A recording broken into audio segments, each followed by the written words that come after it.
Olympics, to achieve a perfect 10 in gymnastics, you need to show it was risk, originality, and virtuosity, pushing past where everyone else is done.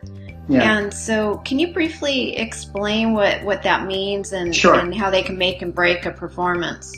The judging code, the rules, have changed over the years, and so now this little category of ROV isn't quite embedded into the rules like it was before, but this is how it was when I competed. So just to give you an example, every skill that a gymnast performs would have a difficulty label or level attached to it. A, B, C, D, E level skills. A's are the easiest, E's are the hardest. You have to do a certain number of each of those skills.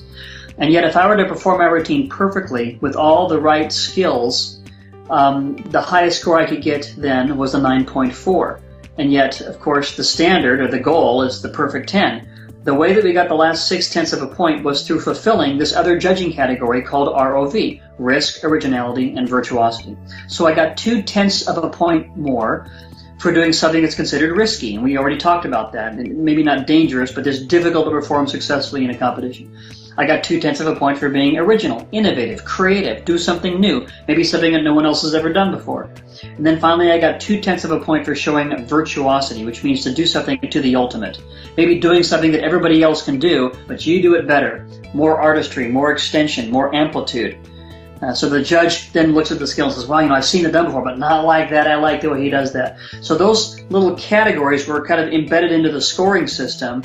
And to me, that's become a nice metaphor for life, To really be fulfilled and to excel in the business world or in sports, you kind of have to take some risks, meaning push the envelope. Don't be reckless, but push yourself, kind of broaden your boundaries and your horizons. You also have to be unique and innovative. Do things that maybe no one else has ever done before, and that's how businesses excel. That's how Apple Computer became so great, because they're so innovative.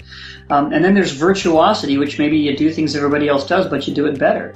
And so that could be the way you treat your customers. It could be in sports. It can be especially a performance sport like diving or gymnastics or figure skating or whatever, that you create an impression on the viewer that says, that was special, that really stood out to me. And so that's the framework of my book and the things that I talk about, ROV, risk, originality, virtuosity, and go into great detail about why these three things can really help us in what we do. Go to sportsmentaltoughness.com to get your free video training and guided visualization MP3 on how to perform under pressure. I'm Craig Sigl, the Mental Toughness Trainer.